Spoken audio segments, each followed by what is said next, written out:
Bonjour à toutes et tous, c'est Absolute et bienvenue dans cette nouvelle vidéo. Aujourd'hui, je me suis dit qu'il serait intéressant de revenir sur les sabres laser afin de lever le mystère sur tout un tas de questions que vous pouvez vous poser à leur sujet. Et puis ce sera aussi l'occasion de faire une piqûre de rappel sur certains points, puisque j'ai vu pas mal de bêtises tourner sur les réseaux sociaux ces dernières semaines. Et commençons par répondre à la première question, celle que nombre d'entre vous se posent: les couleurs des sabres laser ont-elles un sens? Alors voici la réponse, ou plutôt les réponses à cette question. Dans le Legends, l'univers étendu précédant le rachat par Disney, les couleurs ne désignent rien du tout. Vous avez forcément déjà entendu parler de Jedi gardien, consulaire ou sentinelle, cela vient du jeu KOTOR, mais ça n'a rien à voir avec la couleur. La preuve, c'est que vous pouvez choisir une classe et avoir un sabre de n'importe quelle couleur ensuite. D'autres ont déjà pu vous raconter qu'un sabre bleu était pour un padawan, un vert pour un maître Jedi, etc. Mais là encore, c'est faux. Obi-Wan a toujours eu un sabre laser bleu, qu'il soit padawan, chevalier ou maître Jedi. Et même chose pour les sabres violets, certains ont tendance à vous dire que ce sont les Jedi qui se rapprochent du côté obscur, mais là encore ça n'a rien à voir. Par exemple, Anakin Solo avait un sabre laser violet et il ne s'est jamais rapproché du côté obscur. En résumé, dans le Legends, les couleurs des sabres viennent uniquement des cristaux et ne reflètent en aucun cas la personnalité ou la classe du porteur. Pour preuve, Leia a eu un sabre laser rouge et nombreux sont les Jedi à avoir eu énormément de sabres de couleurs différentes au cours de leur vie. Pour le canon, la chose est grossièrement similaire, si ce n'est que la couleur blanche vient de la purification d'un cristal Kyber perverti par le côté obscur, et que la couleur rouge vient d'un cristal Kyber pur qui a été à l'inverse perverti par un adorateur du côté obscur. Mais là encore, libre à chacun, Jedi ou Sith, de disposer de l'arme de la couleur qu'il souhaite. Si vous voulez en savoir plus, je vous recommande d'aller voir cette ancienne vidéo que j'ai pu réaliser et qui est nettement plus complète à ce sujet. Une autre question qu'on peut se poser, c'est pourquoi les Sith, contrairement aux Jedi qui peuvent faire un peu ce qu'ils veulent, surtout dans l'univers Legends, ont toujours, ou presque toujours, à de rares exceptions près, des sabres laser de couleur rouge. Dans le canon, les Sith ont des sabres rouges puisqu'ils doivent passer par une sorte de rituel de passage afin de confirmer leur association avec le côté obscur. Ils doivent prouver qu'ils y sont entièrement dévoués. Et pour cela implique de faire saigner un cristal Kyber, qu'on trouve notamment dans le sabre d'un chevalier Jedi. L'objectif est donc, comme je l'ai dit, de faire saigner le cristal pour le pervertir, ce qui au terme du processus lui donne cette couleur écarlate absolument unique. Voilà aussi pourquoi dans le canon, les Jedi ne peuvent pas avoir des sabres de couleur rouge, à moins qu'ils n'en récupèrent un bien sûr, mais ils n'ont pas vocation à le conserver et à l'utiliser éternellement.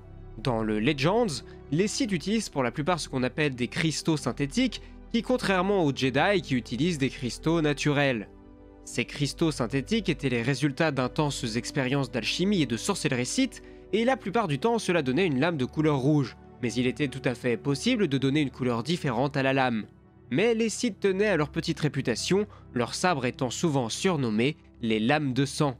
Vous pourriez aussi vous demander à quoi ressemblaient les premiers sabres laser.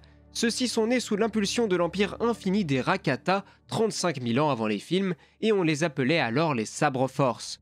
Lorsque les Jedi découvrent cette arme, ils se l'approprient pour faire face à l'invasion ennemie.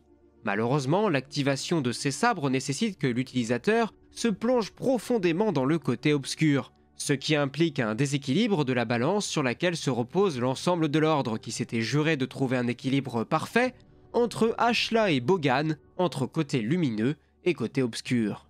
C'est pour cette raison que des études ont été réalisées pour se détacher de cette emprise du côté obscur, et c'est ainsi qu'ont pu être créés les proto-sabres.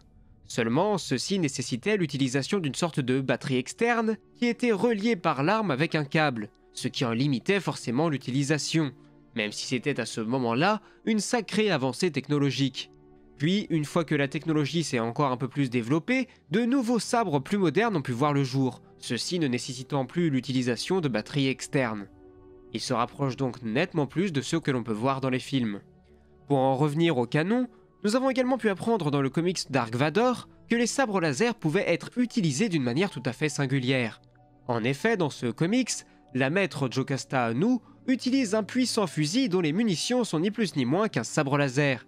Cette arme pouvait tirer à environ 5 reprises des rayons particulièrement puissants et destructeurs avant que le sabre ne fonde complètement. C'est donc une arme à la fois incroyable, mais aussi particulièrement fragile, étant donné la rapidité avec laquelle elle annihile les sabres laser qui lui servent de recharge. Et enfin, saviez-vous qu'il existe tout un tas de matériaux qui se sont révélés insensibles aux dégâts qui peuvent être causés par des sabres laser? La série The Mandalorian a mis en avant le Beskar qui permet à ceux qui portent l'armure de faire face à un utilisateur d'une telle arme, mais le Legends a également mis en avant le minerai de Cortosis ou de Cortose qui est encore plus incroyable que le Beskar puisqu'il permet non seulement de parer les coups d'un sabre laser, mais au-delà de ça, cela désactive entièrement la lame le temps de quelques instants, ce qui donne un avantage non négligeable à celui qui en est équipé. Mais nous avons aussi le cas des Orbalisques qui sont au départ des créatures parasites qui peuvent se répandre très facilement et dont la carapace est tellement résistante qu'elle peut protéger la créature des coups d'un sabre laser. Au cours de l'une de ces aventures, le seigneur Sith Darkbane se retrouve piégé par ces créatures et l'entièreté de son corps se retrouve recouvert par ces petits monstres, ce qui lui procure une douleur immense et constante, mais cela lui permet également de disposer d'une armure intégrale naturelle qui le protège complètement, ce qui lui sera d'une grande utilité lorsqu'il se retrouvera face à des maîtres Jedi. Je pourrais ensuite citer tout un tas d'autres matières comme la peau de la bête de Zillo, mais aussi le fric, mais je pense que ceux que je vous ai cités sont les plus intéressants et les plus importants. Mais maintenant, pour en venir à des questions plus terre à terre, je peux également vous expliquer pourquoi le sabre laser de Luke Skywalker est vert dans le Retour du Jedi. À l'origine, son sabre devait bien être bleu comme celui qu'il avait dans l'Empire contre-attaque. Son sabre était même bleu dans les premiers visuels promotionnels, et il y a même à croire que c'est un changement qui est arrivé assez tardivement dans le processus de production, puisque son sabre était encore bleu dans le teaser trailer du film sorti en 1982. Et finalement, si ce changement a eu lieu, c'est pour une raison toute bête, c'est parce que lors du début du film, la première fois où Luke doit utiliser son nouveau sabre laser, lorsque celui-ci l'active, il se trouve dans l'environnement désertique de Tatooine, où il fait un magnifique ciel bleu, ce qui entraînait énormément de complications pour distinguer où se trouvait le sabre, et par conséquent, lui donner une couleur verte lui permettait d'être nettement plus visible pour le spectateur, et de bien le distinguer du reste du décor. C'est une anecdote toute simple, mais je trouve ça dingue de voir que si aujourd'hui on a des sabres avec autant de variantes de couleurs, à commencer par le vert, c'est tout simplement à cause de la météo. Comme quoi parfois il suffit de pas grand chose pour créer toute une mythologie. Et pour aller plus loin encore, on pourrait parler du cas du célèbre sabre laser violet de Mace Windu. Alors certes, cette anecdote est très connue, et surtout si vous connaissez bien l'interprète du personnage Samuel L. Jackson, qui est très fan de la couleur violette. C'est une couleur d'ailleurs qui lui est très souvent associée, notamment dans des films tels que Incassable ou Glace.